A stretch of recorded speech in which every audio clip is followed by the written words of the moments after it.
Ya, assalamualaikum warahmatullahi wabarakatuh. Jumpa lagi di David by YouTube bersama Yura Yunita. Yunita Rahman. Namanya aslinya Yunita Rahman. Aslinya Yunita Rahman. Cuma waktu aku SMA, yang namanya Yunita tuh cukup banyak. Sampai akhirnya ada sahabat aku yang, jadi kalau misalnya di absen, Yunita, yang manggil dua-duanya. Kayak ada 5 by the way. Iya, jadi SMA. Iya, dan kuliah juga. Jadi waktu kayak ospek gitu tuh kayak Yunita ada banyak. Jadi akhirnya ada sahabatku yang manggil Yura gitu. Jadi karena dia ada namanya Uus namanya. Jadi dia manggil aku Yura sampai semuanya manggilnya Yura gitu. Berarti sebenarnya nama aslinya nggak ada nama Yuranya? Itu nama panggilan di sekolah. Iya. Jadi nama aslinya Yunita Rahman. Yunita Rahman. Yes. Oh, Yunita Rahman is in the house.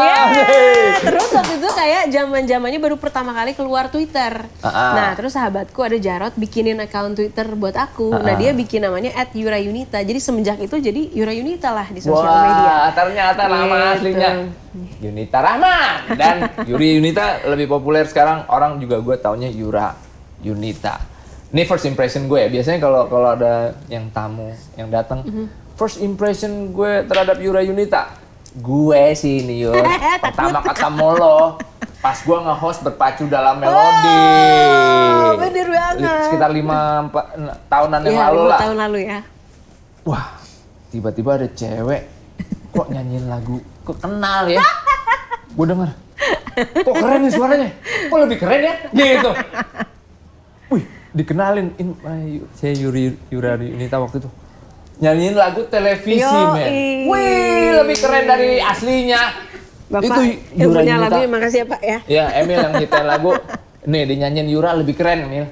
Wah. Yur, Ya. itu waktu itu gimana ceritanya bisa lo bawain televisi kok? Jadi by the way, gue tuh waktu rilis album pertama kan, rilis album pertama tuh 2014, terus kan suka manggung-manggung gitu kan, misalnya pensi, acara apa segala macam. Tapi kan waktu pertama tuh perkenalan lagu tuh pasti ada kayak half lagu cover, half lagu album sendiri ya. gitu. Nah lagu covernya tuh aku selalu bawain lagu televisi karena, Iya, karena full band tuh? Full band, karena aku suka yang funky gitu dan ya lagu televisi dari Knife Band. Bukan Knife Band. Dan dia baru tahu. keren banget lu nggak tahu gitu. nggak Jadi, apa-apa. nah waktu acara yang waktu itu tuh berpacu dalam melodi itu akhirnya ya karena ada penyanyi favoritku, waktunya kesempatanku untuk menyanyikan lagu ini di depan penyanyi aslinya, jadi aku nyanyi lagu itu. Keren Yura, gue seneng banget karena pas. Gue bilang keren, gue selalu bilang apapun yang bagus itu pas gitu. Dinyanyikan dengan pas oleh Yura waktu itu. Thank you banget loh. Thank you juga itu loh, first Kak. impression gue sama Yura Yunita. Kalau Yura Yunita first impression lo sama gue kapan? Maaf ya, tapi jujur ya, Iya. maaf banget loh Kak. Jadi aku tuh waktu SMA gitu ya nonton Kak David di Sabuga. Jadi ada sebuah pensi lah gitu, aku nonton kan. Ya Allah, satu-satunya yang terbesit pertama kali di kepala aku adalah ototnya bagus banget. Jadi boleh nggak kalau kayak boleh. Gimana sih gitu ototnya? Ya gitu. Jadi kayak wow. First impression dia ke otot gue. tangan loh gitu. Otot tangannya bagus banget. Gitu. Jadi itu first impression aku karena terus unik gitu kan. Dan lu nonton di pensi. Ya nonton di Dan pensi. lu kan sempat bilang pernah jadi panitia acara pas gue manggung atau Raisa manggung ya? Waktu itu waktu kuliah. Waktu kuliah pernah jadi panitianya Raisa. Pernah dulu. Dan lu bagian apa tadi cerita tadi? Kebetulan kayak ketua acaranya, ketua acara waktu itu. Terus kayak waktu itu gue belum ngeluarin album by the way gitu. Jadi kayak Yaya juga kayak baru banget nyanyi. Terus kita akan menghubungi artis-artis gitu kan. Kebetulan waktu itu yang salah satu yang kampus kita mau undang adalah Raisa. Gue nelfon lah Boim, terus gue telepon. Halo Mas Boim, ya sebenarnya mau mengundang Raisa, terus nanya ridersnya, pokoknya harus ada ridersnya ya. Kayak ridersnya pokoknya harus ada pisau. Pisau? Pisau ya, pisau dan pisau. Pisau? Aku bilang iya buat pisau, buat apa? Ya buat motong buah. Oh ya oke buat motong buah, oke siap. Itu gitu. Riders yang paling lu inget dari Raisa? Dari Raisa lu sebagai pisau. ketua panitia? Iya waktu itu terus ya udah, gue bersama teman-teman mencari pisaunya. Dapat dong pisaunya. Kepake nggak nih masalahnya? Nah itu tuh masalahnya kepake nggak tuh pisaunya. Biasanya kadang minta-minta dong, ternyata pisaunya buat dipajang doang atau apa. Jadi permintaan unik. beberapa performer itu adalah tadi Raisa Piso. Nah kalau lu riders yang paling unik, lu minta ke Pak. Nah ada manajer kagak nih? Yura minta apa nih panitia gitu? Kencur sih gua. Harus ada? Kencur ya, salah satu riders gua kencur. Apa tuh? Buat apa? Kencur tuh untuk melegakan tenggorokan gitu. Gue suka sebelum nyanyi. Lo kenyot atau dibakar atau diapain? Gue kenyot iya, gue kunyah iya. Dikunyah? Kunyah mentah-mentah. Iya. Wah keren. Gue suka banget karena gue rasanya jadi kayak lega, terbuka gitu loh. Hah gitu. Dan padahal itu bagus banget. Gue suka banget band dari Inggris itu juga. Kencur ya? Can Cure. Oh, Can Cure. Oh, wow. Tahu kan yang vokalisnya The Smith, Robert Smith, Can Cure. Skip, pass, sorry. The Cure. Iya, oke. Ya, I know.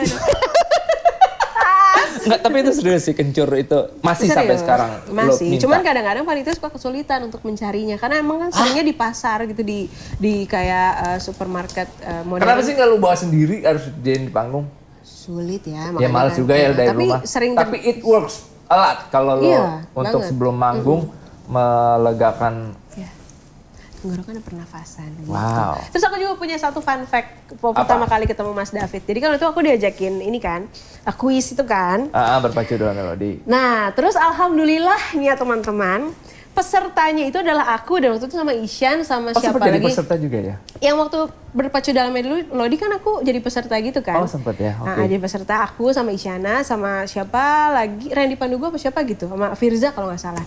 Nah terus mereka bertiga itu kayak nggak hafal lagu-lagu Indonesia, terus kan banyak lagu Indonesia ya, terus akhirnya terus aku menang. Wah. Di kuis berpacu dalam melodi itu, terus dapat hadiahnya berupa uang. Nah itu adalah hadiah pertama yang bisa membawa aku pergi ke Jepang untuk menjadi inspirasi lagu. Jadi terima kasih untuk acara tersebut ya. Wah, aku pertama, Jepang? Iya aku pertama kali. Gara-gara duit menang berpacu dalam melodi? Iya gara-gara kuis lu. Enggak, ke Jepangnya ngapain nih? Rekaman? Dulu. Gimana? Kan masih remaja ya. Jadi waktu itu gue LDR. Cowok lo orang di Jepang waktu itu. Orang Indonesia? Orang Indonesia, terus. Tapi lagi di Jepang. Terus kayak, gak punya tuh gitu. Kayak tapi kayak dapat bonus tuh hadiah dari kakak kan. Bukan gua, dari TV-nya. Gua hanya membawakan acaranya. Iya. Ya, pokoknya itu ya udah dipakai untuk apa ya gitu ya udah ke Jepang terus gue pergi ke Jepang. Ketemu tapi habis itu udahan deh. Iya. Tapi sekarang cocok. udah menemu jodohnya dong. Udah akhirnya.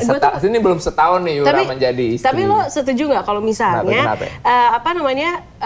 menentukan lo cocok apa enggak sama pasangan tuh kalau misalnya lo traveling bareng? Ada di suatu tempat ya nggak? Itu bisa menjadi indikator yang tepat sekali. Karena kalau kita berjalan jauh itu kita bisa keadaan sulit, itu bisa keluar aslinya seseorang. Nah, betul kan begitu? Iya ternyata tapi dari hadiah berpacu dalam melodi itu jauh tuh kan ke sana. Iya, tapi ternyata di situ gue menemukan gak cocok lagi Kak. Gitu. Jadi akhirnya. Lalu ketemunya lewat apa nih? Oh udah lama sebelumnya gitu. Tapi ternyata dari hadiah tersebut dari kuis itu jadi inspirasi aku menulis lagu Intuisi waktu itu.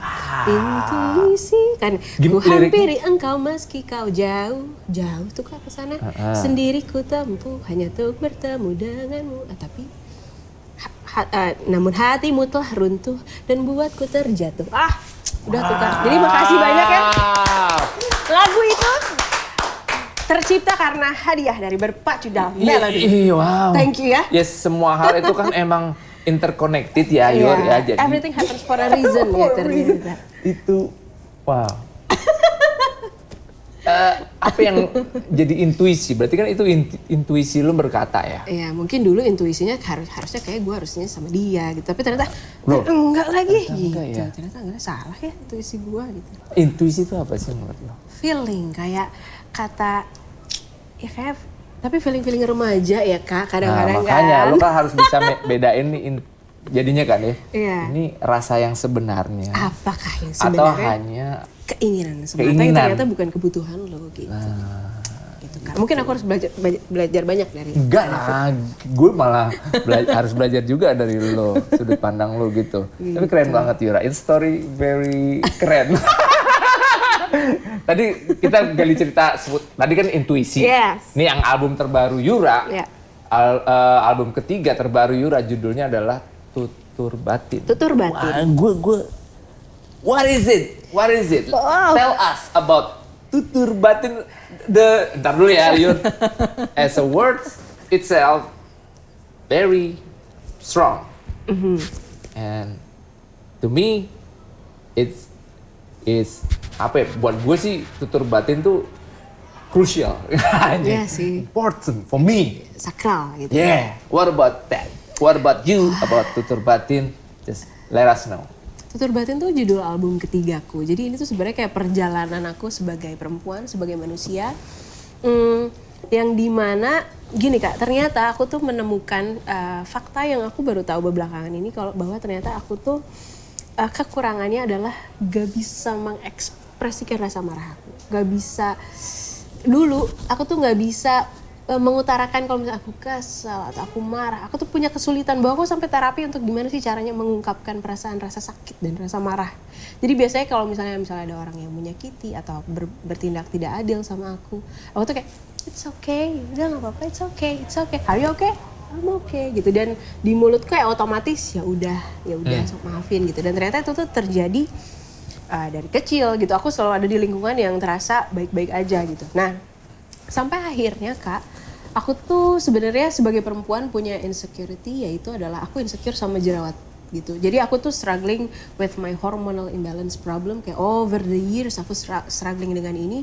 Dan yang namanya perempuan kalau misalnya ada acne gitu kan kayak aduh kadang insecure, kadang bikin jadi nggak percaya diri dan lain-lain. Sampai akhirnya aku tuh kayak datang ke banyak dokter, ngadang, tapi kok kayak hilang muncul lagi gitu. Sampai akhirnya tahun kemarin aku tuh datang ke salah satu dokter Sujata, namanya beliau dari India. Wow. Ternyata dia tuh dokter dan psikolog juga. Dan aku datang ke sana tuh untuk sebenarnya untuk apa namanya? Konsultasi tentang hormonal imbalance problem aku gitu. Tapi pas datang ke sana dia merekomendasikan aku untuk retreat 7 hari kayak healing di sana, detox. Di mana? Di Ubud. Oke. Namanya Amarta Siddhi. Terus, nah di sana aku tuh detox sosial media dan lain-lain, di detox juga pencernaan dan lain-lain. Dan sampai di hari ketiga itu kan banyak banget treatmentnya. Dan salah satu treatmentnya itu adalah Theta Healing gitu. Jadi Theta Healing. Jadi itu kayak masuk ke alam bawah sadar untuk sebenarnya kayak pengen cari akar masalahnya itu apa sih gitu dalam hidup. Dan salah satunya ketemunya yang sebenarnya secara saat sadar tuh aku ngerasa kayak baik-baik aja, gue nggak ada masalah. Keluar di luarnya kayak di gitu luar ya. Kayak oke-oke aja dan gue rasanya udah memaafkan inside gitu. Tapi ternyata pas udah masuk, salah satunya adalah bahwa aku tuh belum memaafkan hal-hal yang menyakitkan yang terjadi sama aku di masa lalu. Yaitu waktu aku SMA atau apa tuh, aku pernah itu kayak mau masuk ke sebuah industri musik. Terus aku ketemu sama beberapa orang dan dilihat bahwa kemampuan nyanyinya oke, bikin lagu jago banget, tapi kamu pendek, kamu gak sempurna, kamu gak cukup, kamu kurang ini, kulitnya kurang mulus, kamu kurang itu. Kamu udah gak usah nyanyi aja, kamu di belakang layar aja, kamu gak usah nyanyi. Jadi gak apa-apa kamu nyanyi aja, direkam suaranya, tapi nanti mukanya kalau nanti pasti mau bikin video apa segala macam, mukanya orang lain yang lebih bule. Yang lebih buler, matanya lebih coklat, rambutnya lebih gimana, lebih tinggi gitu. Nanti kita audisi bareng-bareng untuk cari orangnya. Terus gue ikutan mencari sosok-sosok itu untuk menggantikan. Menjadikan itu suara apa kayak bisa, maaf nih, kayak Milli Vanilli zaman dulu. Era gue lah. Iya, gue nggak tahu lagi tuh. Jadi ada duo cowok keren, kulit hitam. Yang nyanyi orang lain. Yang nyanyi ada, dia hanya lip sync. Itu gitu. Terjadi di era 90. Dan itu ternyata secara masuk alam bawah sadar gue, itu tuh ternyata menyakiti gue saat itu. Tapi gue tuh yang denial, kayak it's okay, nggak apa-apa, it's okay, ya udah, nggak apa-apa, ya sok aja gitu. Gue nggak apa-apa kok gitu, digituin gue nggak apa-apa saat itu gitu. Nah ternyata hal itu tuh menyakitkan gue, tapi gue denial. Jadi hal itu tuh masuk ke alam bawah sadar gue dan jadi sampah batin yang menumpuk di batin gue bertahun-tahun lamanya. Dan saat ketemu di situ, gue nangis banget. Dan di situ gue belajar untuk memaafkan, gue menerima masa lalu, gue menerima momen itu. Dan sebenarnya yang sulit itu kan kita berani untuk mengatakan bahwa gue tidak berkenan, gue nggak suka. Gue misalnya, gue tuh kayak salahnya mungkin dulu gue denial, nggak apa-apa. Nah di situ gue belajar untuk memaafkan masa lalu, menerima diri gue apa adanya, dan ya disitulah proses gue belajar untuk memaafkan dan menerima berarti diri gue sebenarnya seutuhnya gitu. Belum memaafkan masa Waktu lalu dulu, itu. Iya secara di alam bawah sadar ternyata belum dimaafkan. Nah, iya, nah di situ tapi beres healing itu rasanya kayak lega. Akhirnya lo memaafkan kan yang saat itu, yang masa lalu itu. Udah berlalu, udah berdamai dengan masa itu. Dan apa namanya? Untungnya waktu di masa-masa SMA itu aku dikelilingi oleh support system yang sangat luar biasa baik. Ada mamaku, nenek aku dikelilingi oleh keluarga yang didominasi oleh perempuan gitu. Dan jadi aku dari kecil tuh memang diajarkan untuk apa-apa harus mandiri, apa-apa harus sendiri. Terus saat mamaku dan keluarga aku tahu aku diposisikan dengan seperti itu, kayak Neng tuh jangan kayak gitu. Neng harus speak up, Neng harus berani mengambil keputusan yang terbaik untuk diri kamu sendiri. Dan kan ku buat Neng bisa bikin jalan Neng sendiri, nggak bisa jangan sampai mau digituin. Dan akhirnya aku tumbuh menjadi perempuan yang independen, dan akhirnya juga aku bikin label music sendiri untuk menjadi wadah untuk karya-karyaku. Dan ya ada di titik ini, makanya di lirik Tutur Batin tuh ada kau yang kesana kemari, kau anggap aku tak cukup, semua kesempatan dan langkahku coba kau tutup, kan ku buat jalanku sendiri, gitu ceritanya. Jadi ya karena sebenarnya pada perjalanannya semua manusia tuh pasti ada aja orang yang mungkin mencoba nutup langkah kita atau kesempatan kita, tapi semakin kamu mencoba menutup langkahku, semakin aku akan berdiri jauh lebih tegak untuk membuktikan bahwa kita bisa membuat kesempatan kita sendiri dan bikin jalan kita sendiri. That's a beautiful word. Gitu. That's a beautiful word.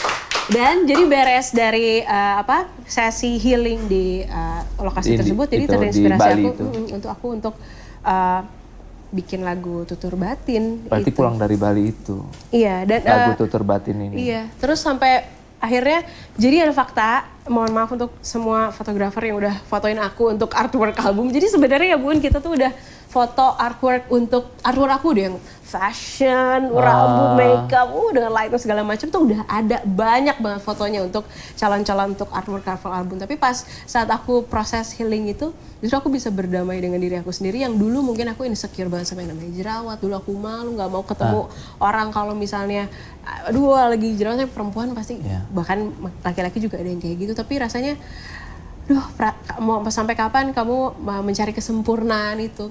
Dan ya nggak ada yang sempurna, yang namanya manusia pasti ada hormonnya kayak gitu. Dan ternyata cara aku untuk berdamai dengan perasaan insecure aku adalah dengan menunjukkannya di artwork aku tunjukin jerawat aku bare face, aku benar-benar no makeup, benar-benar foto yang apa adanya, itu yang sesuai dengan apa yang ingin aku sampaikan. Jadi kayak semacam no filter club di cover artworknya. Dan itu ternyata sesuatu yang bisa bikin gue jadi lebih menerima apa yang emang terjadi dalam hidup gue dan tubuh gue gitu.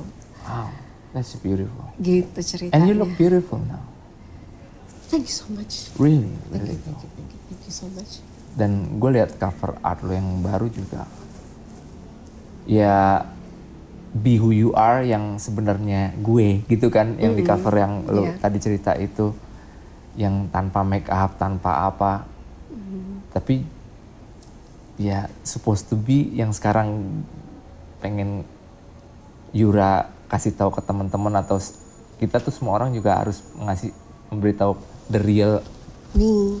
Iya. Karena kita udah terlalu dibohongi dengan sosial media yang seperti kayak, makanya ada di track 1 tuh judulnya Dunia Tipu-Tipu. Jadi apaan kan tuh? Karena kan di dunia sosial media tuh sekarang, ya kan, di dunia sosial media tuh rasanya kita udah nggak bisa bedain lagi mana yang what's real and what's not gitu, mana yang hitam sama putih tuh rasanya udah abu-abu aja, mana yang benar mana yang salah tuh. So how do we? Lu punya cara nggak sih? Kan tadi dunia tipu-tipu atau don't believe everything you saw in internet or social media, but how do you? Gimana caranya gue bisa menerima yang bener atau enggak gitu buat lo? Ya. filter Iya, kita filter kan, pintar filter sosial media aja sih, kan kadang banyak juga ada yang berita yang toksik atau yang apa segala, jadi nggak terlalu, jangan mudah terbawa arus lah. Tapi kalau untuk aku pribadi, kalau yang nulis lagu Dunia Tipu-Tipu itu justru di antara hitam putihnya dunia abu-abunya dunia tipu-tipu ini, justru aku menemukan my safe place itu justru pas aku bisa kembali centered lagi tuh saat sama keluarga, sama orang-orang yang kita sayang, sama sahabat kita, sama tim kita. Ini ada bapak, support ibu systemnya. ini support system kita yang justru menguatkan kita untuk bikin kita jadi Self-centered. ya, dan waras kembali. Self-centered Gitu. itu berarti ditengahin lagi. Jadi dirinya dibalancein lagi gitu. Dibalancing ya. Diseimbangkan. Ya, diseimbangkan Di kembali. dalamnya berarti. Iya. And Yura sudah bisa Belajar mengaplikasikan masih, itu di masih dalam. belajar. Ya kita selalu belajar ya. Iya. Berarti sekarang boleh dibilang sudah let go yang the past, you already forgive that past? Iya, already. Harus ya? Ya harus. Proses. Karena gue memahami misalnya sebenarnya memaafkan itu tuh bukan kebutuhan orang lain, kebutuhan diri sendiri. Benar, itu dia gitu. ternyata loh. Iya kan? Kita yang butuh Kita gitu, yang butuh buat loh. kesehatan kita, Iya, buat fisik dan iya. rohani terutama. Iya, Karena rohani itu berpengaruh ke fisikal. Iya. Yang tidak terlihat akan berpengaruh ke yang terlihat. Betul, itu banget sih. Terus si tutur batin itu, Ya. berarti lu selama ini dari kata tutur batin ke kata batin. Apakah lu setelah dari lagu itu ataupun apa kata itu meaning something for you? Ya tutur batin tuh rasanya ya udah inner voice yang mungkin selama ini aku denial, aku kayak it's okay nggak apa-apa, tapi jadi kan waktu aku ketemu sama ahli ini psikolog ini bahwa kita tuh nggak boleh bawa tidur masalah kan, karena kalau misalnya ada masalah di setiap hari kan kita pasti ketemu masalah, tapi kalau nggak diselesain hari itu juga yang namanya masalah itu pasti akan masuk ke jadi sampah batin kita. Kalau misalnya kita umurnya sampai tua tuh sampah batinnya numpuk sampai banyak gitu. Nah jadi gimana dong caranya buang mengeluarkan sampahnya. sampah batin itu? Ternyata memang harus dikeluarkan, harus diakui, harus Omongin. Iya diomongin. Tapi kalau misalnya kita nggak punya orang untuk kita cerita, atau misalnya kita nggak bisa ngomongnya ya lewat tulisan lah. Tulisan, Nah, karya. Iya, Kadang dari situ bisa jadi karya. Nah ternyata aku tuh lebih mudah untuk mengeluarkan rasa amarah, kekecewaan, kegelisahan itu lewat tulisan itu. Dan aku mengeluarkannya lewat itu loh ternyata. lewat lagu Tutur Batin dan album ke-11 lagu yang ada di album ini gitu. And that's how you express your. Iya gitu. Jadi Nah lo kalau kesel atau apa tuh jadi karya dong, ya. Kesel, ini mabok, terus kabur dari masalah, ya cemen. Bikin sesuatu kayak Yura, gila lo, jadi duit. Gitu. Tapi keren banget sih tadi, gue ya ngobrol sama Yura tentang self healingnya Yura. Jadi rasanya kan kayak menyanyikan lagi tadi lagu itu tuh kayak gitu ngeluarin semua yang mungkin selama ini jadi apa ya, jadi kayak ya itu jadi sampah.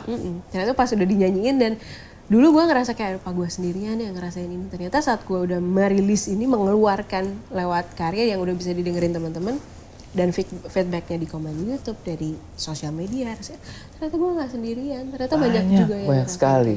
Ya boleh dibilang nggak sih kalau cowok tuh kan kadang nah yang paling menyimpan sampah tuh cewek gitu, paling gampang menyimpan itu loh yang akhirnya bisa jadi itu. Tapi malah jadi jangan salah, malah cowok juga malah biasanya kan kalau cowok tuh suka bikin tameng, gue cowok gue kuat nih, ya, padahal ternyata dalamnya hancur juga gitu. Nggak tahu ya kan gitu. Ya tapi maksudnya kayaknya lebih sering yang gue lihat gitu, cewek lebih banyak memendam gitu. Ya, menurut lo gimana? Okay. Banyak juga ya ternyata, tapi ya itu dia dengan lagu Tutur Batin tuh rasanya apa yang pengen sampaikan? Aku pengen belajar cewek-cewek dari atau di sono. Proses aku belajar sampai sekarang dan akhirnya merilis album Tutur Batin tuh aku belajar bahwa mengejar kesempurnaan tuh nggak akan ada habisnya sampai akhirnya kita bisa menerima diri kita sendiri seutuhnya apa adanya gitu. Jadi, nah mungkin banyak juga perempuan di luar sana yang ternyata belum punya kesempatan untuk mengeluarkan inner voice-nya atau tutur batinnya atau passion-nya, atau misalnya terhalangi oleh sesuatu atau orang lain atau segala macam sampai akhirnya dia punya keinginan tapi kayak enggak, ya udah gue pendem aja. Banyak banget ternyata gitu. Dan ya alhamdulillahnya aku diberi support system oleh banyak perempuan-perempuan lain, meng-empower aku juga untuk berani untuk speak up tentang perasaan aku ini yang ternyata bisa melegakan, dan sharing is caring. Ternyata saat kita sharing tuh kita nggak sendiri gitu. Jadi mudah-mudahan perempuan di luar sana juga bisa berani mengutarakan inner voice-nya dan tutur batinnya. Iya, harus ya, dengarkan kata Yura. Di album ini ada lagu bahasa Sundanya. Ih, semua pisan. Iya, Yura teh Bandung pisannya. Bandung pisan. Unpade. Unpad. Vicom Unpad. Gimana tuh ceritanya bisa memasukkan unsur? Nah, dari lu jadi nyanyi aja tuh udah, gue sempet denger, wih, ada lokal wisdomnya nih dikeluarin. Asik gitu. Apa tuh bahasanya? Cengkok. Apa ya? Ngehaleang ya berarti ya? Atau iya nyinden, semi nyinden ya? Kayak nyinden gitu. Dan Yura bikin lagu judulnya apa? Bandung. Sumuhun. Dengan full bahasa Sunda di album ini. Sumuhun pisan. Kunaon eta. Jadi kembali lagi misalnya tutur batin tuh rasanya kembali ke akar, kembali dari mana aku berasal. Dan banyak juga lagu-lagu yang aku tulis di lagu-lagu lainnya aku terinspirasi dari sudut-sudut memori yang aku temui di setiap jalanan Bandung. Begitu bukan? Kakak gitu juga nggak? Kalau ketemu Bandung tuh suka tiap lewat jalan ini kayak ingat, aduh aku pernah ada memori sama seseorang mungkin di jalan tersebut. Gak usah jalanan, bau aja kadang-kadang gitu kan, bau.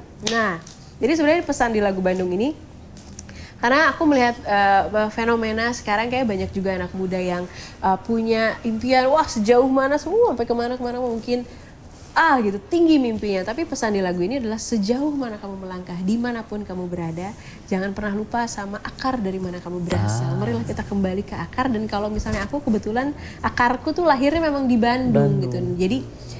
Jadilah anak Bandung. Judulnya Bandung gitu. Dan liriknya bahasa Sunda. Liriknya bahasa Sunda pisan. Karena menurut aku jarang juga sekarang ada. Dan funky gitu kan. Seperti Navi sih. Gitu. Dan lagu Bandung ini tuh aku tulis bareng sama mamaku juga. Gitu. Udah sama Aceng, ada musisi luar biasa namanya Faris Alwan, namanya Aceng, itu musisi Sunda luar biasa yang bantu aku untuk nulis liriknya. Jadi aku tuh udah bikin bangunan liriknya, terus aku juga konsultasi sama mamahku gitu. Mamah, itu gimana menurut mamah gitu. Terus mamaku juga nyumbangin lirik gitu. Kalau gue bilang sih, kan sempet ya, bukan sempet sih, kayaknya dulu kalau ada yang kamu anak Jakarta ngomong tiba-tiba membawa bahasa daerahnya, kayaknya wah lu Jawa banget lu atau apa. Jangan malu deh sekarang, lu harus gila kalau kita gak nerusin bahasa dari nenek moyang kita, nanti siapa lagi dong. Bener. Itu kekayaan budaya gitu, masuk diklaim lagi. Jadi salah satu cara keren sih buat gue sih Yura untuk masukin elemen your roots, your where you from, right? Asik bahasa Inggris, ngapain gue bahasa Inggris? Gue orang Indonesia. Kenapa gue harus bahasa Inggris gitu kali ya? Apa juga, iya. Ya, nah lo ada album, di album ini ada lagu untuk mendiang My Brother Glenn Fredly. Tahu. Yang mana lagunya? Jadi ada satu lagu judulnya Sudut Memori. Jadi ini aku ciptakan April Mei ya, gak lama, mungkin beberapa bulan setelah. Itu tuh apa ya, itu aku momen pertama kehilangan sosok pahlawan ya di hidup aku. Karena pegangan aku di industri musik tuh Kak Glenn gitu. Maksudnya dia tuh pahlawan di hidup aku, di karir musik aku. Dan kalau misalnya aku mau nanya apapun soal, bukan soal musik aja ya, tentang kehidupan dan lain-lain, pasti nanyanya, curhatnya tuh sama Kak Glenn gitu. Jadi saat beliau benar-benar meninggal, kayaknya tuh aku kayak tidak mungkin terjadi. Karena ini waktu itu kan kejadiannya pas lagi pandemi. Aku tuh masih ngerasa enggak dia ada di rumahnya. Dia masih di rumahnya, mungkin dia juga sekarang lagi di rumahnya gitu. Jadi aku ngerasa enggak dia masih ada gitu. Enggak bisa sampai, bukannya enggak nerima, tapi lo akan masih ngerasa bahwa dia masih ada kok gitu. Tapi ternyata gue di fase itu gue masih denial bahwa denial juga. Iya. Gue sempet beberapa minggu. Iya kan, gue berbulan-bulan gue masih denial. Gue nggak tahu ya, gue pribadi kehilangan banget. Dan gue nggak pernah sesedih itu selama itu. Itu kesedihan terlama Gue aku lumayan dalam lama hidup. nih ya, si Glenn meninggal kenapa gue sedihnya lama gini ya? Gue kayak nangis setiap hari dan kayak hilang arah gitu loh kayak saat itu. Ya sedih banget lah Dan intinya. itu denial dan akhirnya Donna waktu itu mendampingi aku di masa-masa sedih itu dan aku cerita dan akhirnya menuliskan rasa kegelisahan dan denialnya aku tuh lewat lagu Sudut Memori. Gitu. Itu tersuratkan untuk kondisi itu. Dan emang waktu itu Glenn jadi juri ya untuk waktu itu aku apa ketemu acaranya? salah satu acara X Factor bukan? di The Voice zaman Oh, The dulu Voice, banget, yes. iya. Glenn memilih Yura waktu itu, yang akhirnya Dia membuatkan aku album pertama, memberi aku kebebasan untuk membuat bayi pertamaku yang adalah album pertamaku, yang juga bikinin aku album pertama, gitu, yang membimbing aku tentang. Lagunya Glenn juga bikinin kan? Waktu Cinta dan Rahasia, lagunya juga yang bikin. Itulah yang istilahnya ngebuka jalan Yura sekarang. Aku tuh selalu bilang sama Kak Glenn, rasanya aku ada di detik ini masih bermusik, satu-satu tujuannya adalah untuk bikin mama papaku bangga dan juga Kak Glenn dan juga Ari Renaldi. Aku selalu menyebutkan itu sama semua orang. Ya karena pahlawan di musik aku tuh Bang Ari, Renaldi, Glenn Fredly dan juga pasti doa kedua orang tua aku. Jadi pas beliau nggak ada tuh kayak I have the same feeling with you too. Oke, balik lagi dah ke itu tadi kalau ngobrolin My Brother Glenn mah udahlah. Gak habis-habis, masih banyak banget cerita kebaikannya. Doa terbaik untuk My Brother Glenn. Sekarang ngobrolin visualisasi tutur batin tadi ya. Lo terlibat dalam konsep kreatifnya gimana atau gimana sih? Jadi aku tuh baru bikin namanya virtual concert. What is it? Pertunjukan virtual concert namanya pertunjukan tutur batin. Jadi karena ini tuh fase fase perjalanan hidup aku. Jadi rasanya si pertunjukan musiknya juga harus dijahit sesuai alur cerita lagunya yang aku alami dan aku juga ngegarap konsep kreatifnya juga bareng sama Donna Maula yang dimana dari album pertama dia udah ada sebenarnya di hidup aku untuk bantuin aku album pertama, album kedua sampai sekarang album ketiga selalu ada untuk jadi yang mengerti isi gelombang kepala aku yang kadang gitu. Nah jadi ini tuh sebenarnya di dalam album Tutur Batin tuh ada fase 5 stages of grief gitu. Jadi 5 tahap kesedihan, kehilangan. Nah aku tuh nggak menyadari ada teori itu dalam psikologi sebenarnya 5 stages of grief itu. Aku nulis lagunya nulis aja ternyata pas udah jadi lagunya aku baru sadar ternyata itu 5 dari stage itu. 5 lagu itu ternyata 5 stages itu. Yang pertama adalah denial tadi yang lagu Sudut Memori, bahwa aku denial nggak mau akan kehilangan ini dan segala macam yang menyakitkan ini dan kekecewaan dan kesedihan ini aku denial nggak mau terima. Di lagu Sudut Memori. Itu stage pertama. Ya terus ada fase marah, pasti ada fase anger. Stage kedua tuh anger, ya, marah. Entah bisa anger sama diri sendiri, anger sama yang di atas, atau anger banyak itu. Itu fase anger itu di lagu Mau Kemana. Terus ada fase bargaining, kayak fase what if moment, kayak andai aja dulu aku bisa punya waktu lebih banyak dengannya. Bargaining apa tadi? Iya bargaining kayak what if moment gitu, kayak coba aja, andai aja Kak. Coba gini.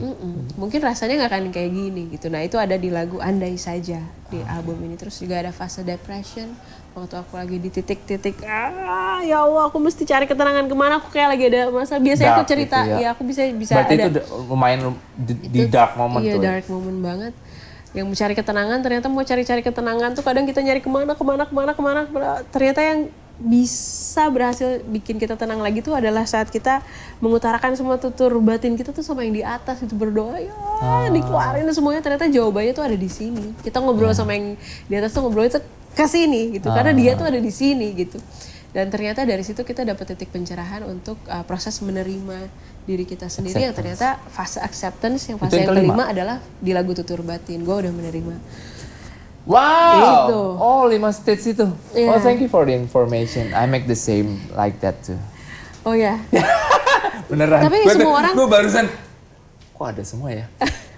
Iya stage itu yang lagi gue proses ini. Iya. Wow, iya, ternyata di situ. Semua, dan ada semua iya, itu lagu seperti Yura yang udah tuangin di karya. Iya. I do the same too. Iya. Ya, karena semua manusia pasti ngalamin itu gitu. Ternyata kita udah mau nggak mungkin kita ada di fase bangkit, nggak mungkin kita ada di fase menerima kalau kita nggak mengalami 4 fase dark sebelumnya. Gitu. How do you know the dark how do you know the light if you don't know the dark? Iya. Yes. Kalau kayak yang klip yang bukan di album ini ya, yang sebelum yang tenang-tenang itu, itu ide cerita dari siapa? Apa judulnya tenang-tenang ya? Tenang. Tenang. Tenang. Itu kan ada 2, ada yang emang video visualizer gitu, sama satu lagi yang ada short film. Jadi aku emang gue sengaja. nonton yang short film Ringo, itu, ya Ringo, Nirina gitu. Aku tuh kerjasama sama Yandi Lawrence. Aduh, Yandi Lawrence kamu the best sebagai of the best sebagai director. Okay. Juga jadi itu tuh ceritanya Kak, aku tuh cerita bahwa aku punya lagu tenang ini, dan ternyata katanya Yandi waktu ngedenger lagu itu tuh menyentuh relung dia batin. Yang lain. Ternyata seminggu sebelum aku kasih lagunya, Yandi tuh baru dapat mimpi, katanya baru dapat mimpi, dikasih mimpi bertemu sama almarhum bapaknya yang sudah tiada sejak dia kecil. Dan ternyata waktu di dalam mimpinya ada ayahnya tersenyum ngomong gitu sama dia, tapi kayak ngomong tapi nggak ada suaranya. Dalam mimpi dia coba, bokap gue tuh mau ngomong apa gitu, gue mau coba baca gerak bibirnya tapi nggak kebaca, gue mau coba ingat suaranya ternyata nggak ingat. Lalu terlihat pas kebangun dia mau coba ingat lagi, bokap gue ngomong apa.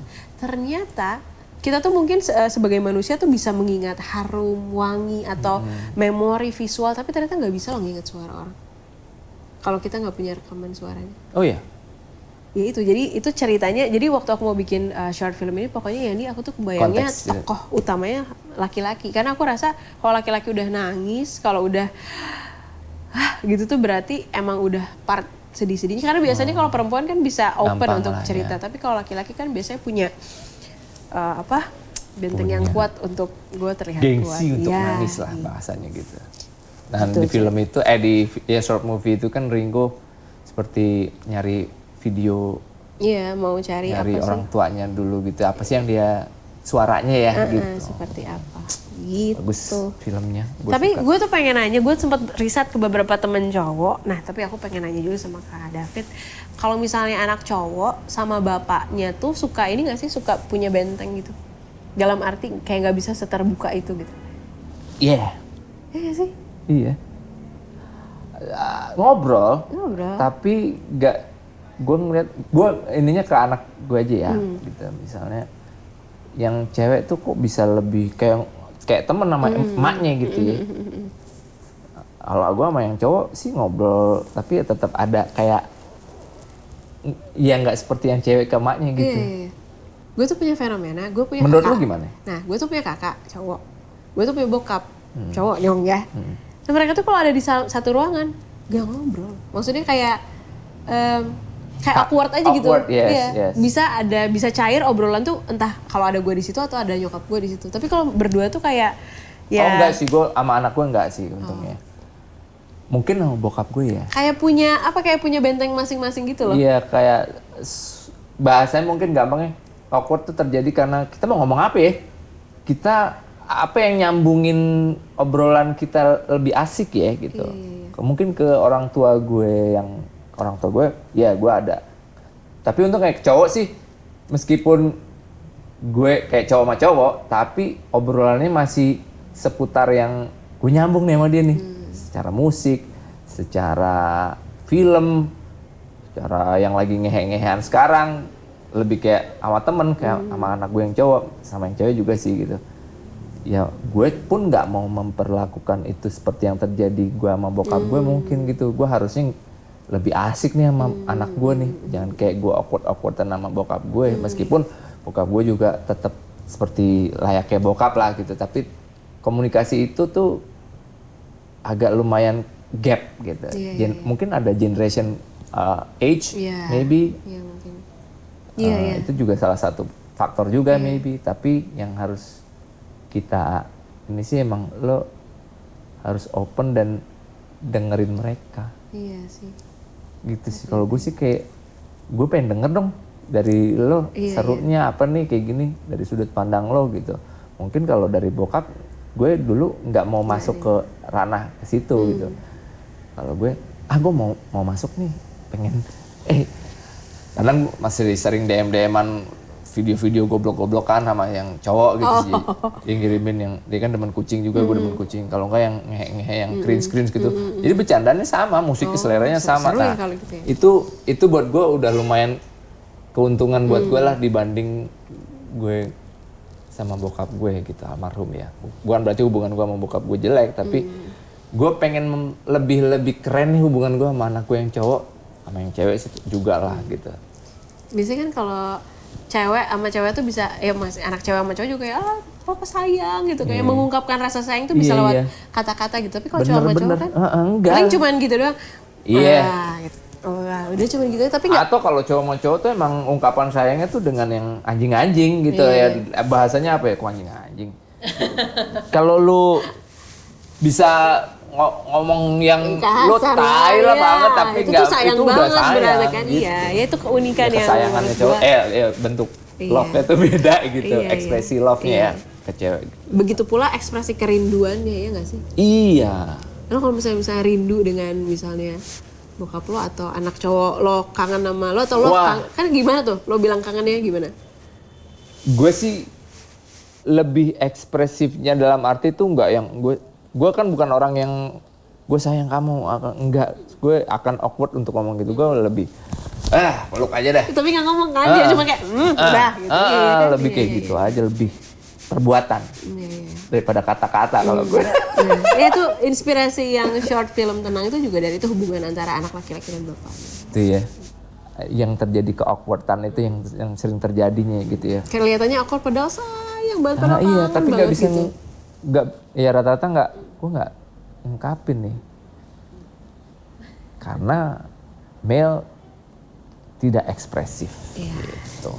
Kebanyakan. Iya, banyakan.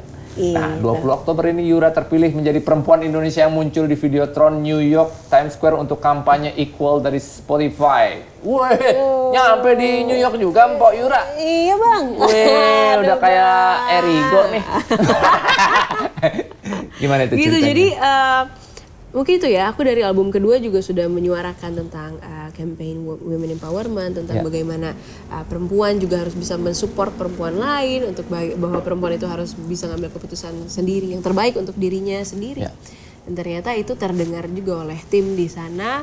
Jadi waktu aku mau rilis album Tutur Batin, Spotify ya, dan ternyata mereka memberi kabar waktu itu saat aku udah mau rilis album, dan tahu ternyata kampanyenya juga sejalan dengan campaign equal mereka, bahwa setiap gender siapapun itu kita punya kesempatan yang sama.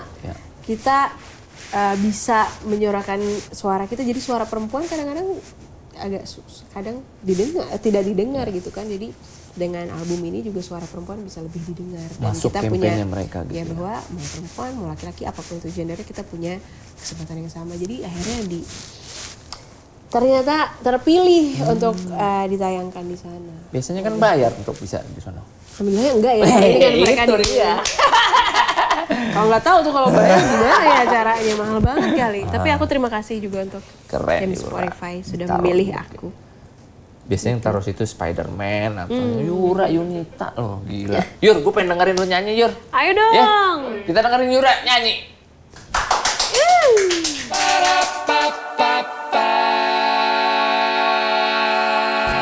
Yura. Wow, are you ready? I'm ready. Let's rock and roll.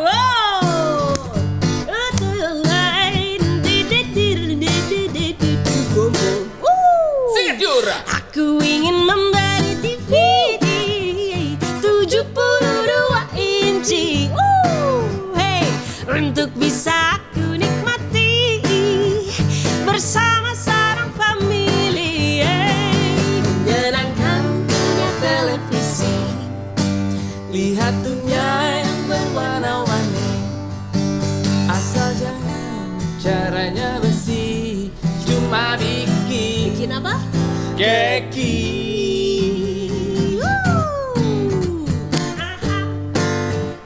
David, aku tuh pengen apa coba?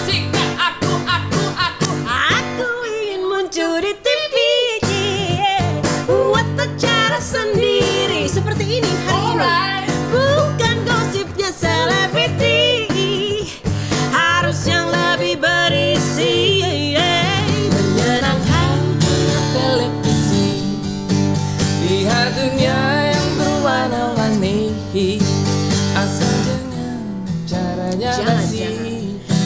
cuma bikin keki.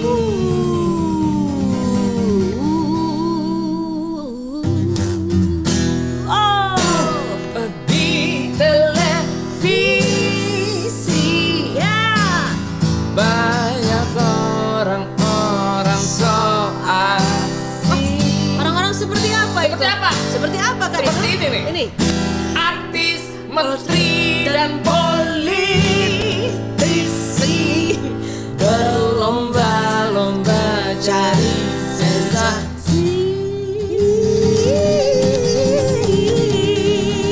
Tapi Kak, aku ingin. Aku ingin apa juga? Aku ingin muncul di TV.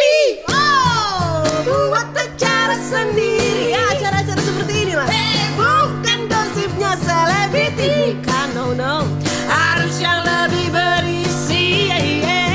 Menyenangkan punya televisi. Lihat dunia yang berwarna-warni. Asal jangan acaranya basi. Cuma bikin happy. Di televisi banyak orang-orang so asik. Banyak juga sih ya Kak ya. Artis, menteri, dan politisi. Berita tak guna lagi, tidak trendy lagi. Buat apa? Punya apa? TV.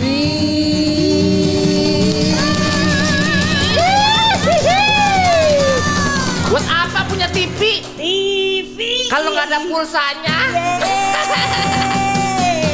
Yura Yunita telah amazing. Thank you.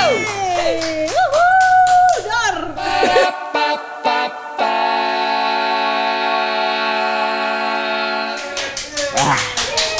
Yura, keren sekali. Terima kasih loh Kakak. Aduh, Yur, emang dari mana jiwa seni? Mak bapaknya atau siapa di keluarga? Semua lagi Kak, aduh nenek, kakek, mama. Emang gimana? Sinden atau bapakku. gimana? Emang darah seni aja, tapi mereka tuh nggak profesional jadi penyanyi gitu. Tapi dari aku kecil tuh aku udah ayo tampil. Jadi kalau misalnya acara keluarga apa segala macam, aku tuh kayak harus tampil gitu loh, satu orang dari nenek, kakek. Keren. Jadi dicontoh dulu, nenek sama kakekku nyanyi duet, nanti anak pertama kedua, sampai ke cucunya tuh wajib untuk Itu apa? nyanyi. Biasanya lebaran Ya, kah? malam takbiran Itu gitu. pada punya event bikin Iya, ini ya? sewa sound system, segala Woi. macam. Jadi dari aku umur 3 tahun kali ya udah terbiasa untuk nyanyi di depan keluarga gitu. Dan kakekku tuh bikin biola, bikin. Tapi bukan untuk dijual, untuk dimainin sama anak-anaknya. Bikin? Bikin gitar. Stradivarius kah kakekmu? Wah. Gitu. Iya, serius? Jadi kuat banget sih dari nenek, dari kakek. Di Bahkan Bandung? semua Di keluarga di Sumedang kalau Sumedang kakekku. kakek? Gitu. Masih? Nah, cuman udah nggak Oh, ada. tapi biola bikinan kakek masih ada kah? Wah, udah kemana kali Ya, keren. Nggak buat dijual lagi loh itu. Enggak ya, nggak dijual. Buat Kalau nyokap nyokap suka juga suka nyanyi juga. suka nyanyi banget. Bokap gue juga suka main gitar, main piano gitu. Nah, justru nyokap gue tuh dulu punya mimpi untuk jadi penyanyi, tapi nggak bisa, nggak ada kesempatannya. Ya, gitu. ya. Jadi saat ada bakat ini, ada jalan untuk aku, guys, seluruh keluarga aku mensupport ya. Yeay, akhirnya Jadi- setelah kita ngadain idol-idolan di rumah nggak ada yang jadi-jadi. Jadi aku tuh kalau nyanyi kadang sekeluarga aku tuh suka nonton terus suka nangis sendiri. Jadi kalau aku tiap nyanyi manggung dimanapun tuh ada kayak mamaku sama adiknya mamaku tuh suka nangis nonton aku. Mau itu lagunya happy, apalagi kalau yang sedih ya. Karena mungkin mengenang masa lalu yang memang ini adalah mimpi mamaku dulu, tapi jalannya tuh di anaknya gitu, di aku gitu. Mama, Selamat. love you. Mama, ini Yura udah jadi orang nih. Jadi penyanyi. Kak Yur, David nih, sebenarnya kan tadi kita ngomongin drum. Lu kan kita kalau kita ngebahas tadi kayak gue tuh kalau dengerin lagu tuh kalau gue nih dengerin sound drumnya duluan lu, gue bilang gitu kan. Iya. Ternyata Yura juga. Iya, aku tuh kalau misalnya nonton orang live band apa segala macam, yang aku tonton dulu tuh bukan vokalisnya, bukan lain, tapi drummernya. Gitu. Why? Gak tahu ya, aku ngerasa kayak, wah, itu tuh, ya itu bener kayak drum tuh fondasi Fondasi dari lagu. dasar. Kalau drummernya udah asik, semuanya enak akan dah tuh ya. asik. Hidupku akan menjadi wow. Hidupku, maksudnya musik. Dan lu sebenarnya pengen jadi drummer? Gitu? Aku tuh cita-citanya juga jadi drummer, Kak. Dulu aku tuh pengen banget jadi penyanyi yang bisa juga main drum. Jadi sebenarnya, tapi sekarang karena bisa? Bisa sedikit tapi nggak jago. Jadi kalau misalnya sekarang kalau perform yang bisa aku mainin ya floor drum, aku selalu main floor drum di beberapa lagu. Kayak iya maksudnya ada drummer. Ya gue pernah lihat Yura sambil main. Gitu. Aku cita-citanya drummer. Bahkan momen pertama kali aku ketemu sama pasanganku sama Donna, itu ketemunya waktu aku lagi main drum di studio gitu. Dia katanya jatuh cinta sama aku karena aku main drum. Wow. Wah. Gitu. Iya sih. Tapi gue nggak bisa main drum loh, Yur. Tapi gue seneng sound. Gue seneng soundnya ya. Iya, musik. Itu sangat fondasi banget ya. Lo pernah jadi analisis kimia? Apaan? Kimia analis gue tuh cita-cita gini ya Kak ya. Cita-cita aku tuh dulu ada banyak. Salah satunya adalah jadi penyanyi. Kedua pengen jadi drummer. Ketiga pengen jadi petenis internasional. Karena aku ngerasa dulu aku atletis nih gitu. Gue capek main tenis tapi nggak kesampean. Bisa. Ya, karena dulu gue udah sakit, gue nggak bisa jalan waktu itu. Jadi gue harus stop latihan tenis. Terus yang keempat adalah gue pengen jadi kimia analis. Karena mamaku juga kimia analis. Gitu sampai dulu. Kimia, chemistry, analyst, chemistry. Iya, terus waktu SMA tuh kan biasanya kalau anak-anak sekolah tuh bimbel semua mata pelajaran. Kalau gue nggak, bimbelnya hanya ingin kimia aja. Ada bapak pernah itu bimbel. Bimbel. Oh bimbel. Gitu. Oh nyokap analis kimia dan lu pengen kayak nyokap kayak gitu. Iya, banyak aku terinspirasi dari kuliah lu kagak di kimia. Nih Kak, faktanya tuh dulu gue masuk 2 fakultas dalam 1 tahun. Jadi gue masuk kimia ITB murni. Masuk kimia murni ITB gue masuk sama. PTN gitu dong? Iya, sama satu lagi Vkom Unpad. Nah udah gue bingung tuh di antara 2 pilihan itu. Tapi gue juga punya mimpi jadi penyanyi gitu. Nah. Mana yang kira-kira bisa menunjang karir mimpiku? Kamu mau yang mana? Cita-cita yang mana yang memungkinkan? Terus akhirnya gue memilih Vkom Unpad karena bisa kemana-mana gitu. Mau masuk Vkom tuh jadi PR dan lain-lain, bisa masuk ke kimia, bisa masuk kemana-mana, bisa juga jadi penyanyi. Tapi kalau udah jadi kimia analis kayaknya menurut mamaku itu akan lo setiap hari akan di laboratorium sampai malam. Kapan waktu latihannya? Nggak ada waktu latihan untuk bernyanyi. Oke mama, aku mau ambil. Gila lo, masuk ITB kimia. Gua aja kimia ITB murni. Seni rupa kagak terima di ITB keterima dibuang, nggak mau. Wah, tapi akhirnya karena ngambil Vkom Unpad ya di sini gitu. Ya tadi there's something for reason. Everything happens for a reason. Everything happen for a reason. Ya. Iya. Tepuk tangan buat Yura Yunita dengan story-storynya yang luar biasa. Yur, sebelum udahan nih. Ya. Kita nih ada segmen. Apa tuh? Namanya Jambret. Jambret, takut Kak di Jambret? Jambret ini Kak. Apa tuh? Ngejam bareng David. Jadi gini. Segmennya tuh ngejam bareng David. Bikin. Harusnya ngejam bareng Brad Pitt gitu ya. Ngejam bareng David. Bikin lagu dadakan. Ya Allah. Bisa, oke. Bisa kan? Wah, jago dia menjago pisan. Oke. Takut. Nah, ini kita setting dulu bentar nih. Oke.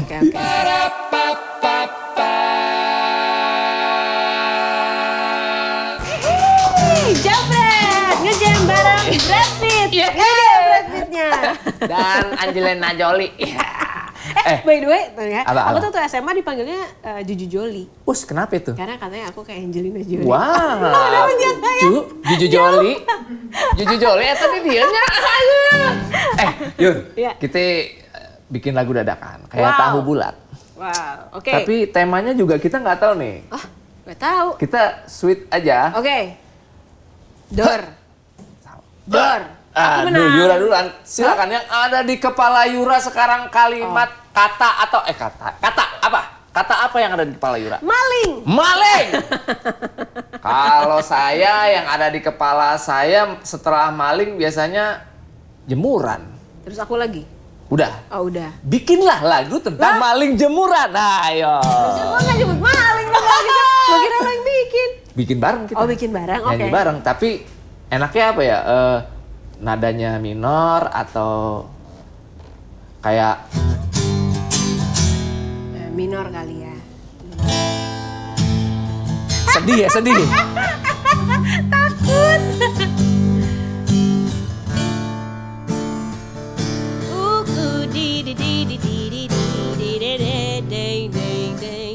Mali,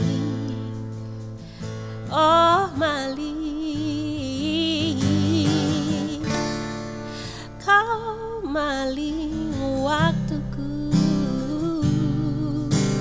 Mali, Mali, oh Mali, maling jemuran tiap hari. baju kaos hitamku hilang, kaos putihku juga hilang. Kemana? Aku yakin kamu yang ambil. Celana dalamku hilang juga, padahal udah bolong sebelah. Tetap saja, kamu maling. Takkan ku temukan kau, karena semua orang pakai kaos hitam. Hitam polos yang ku suka, ku beli semuanya, juga hilang semuanya. Awas kamu kalau ku tangkap, Aha. lagi maling jamuran kancut. Ku pakaikan kancut di palamu, ku giring engkau keliling kampung. Maling jamuran, maling jamuran, Dosa kau tak habis-habis, mati kau di penjara. maling jamuran. Jangan lagi kau yang maling jamuran. takut, awas kau Penjara, santet. Dia pakai kancut. kancut maling. Insaplah kau wahai waling, waling maling. Kancut. Takut. Jangan kamu kancutan lagi, jangan juga malingin lagi. Maling, jangan. Jangan ambil, jangan ambil kancutku lagi. Terima kasih maling. Ayo, terima kasih maling. Udah.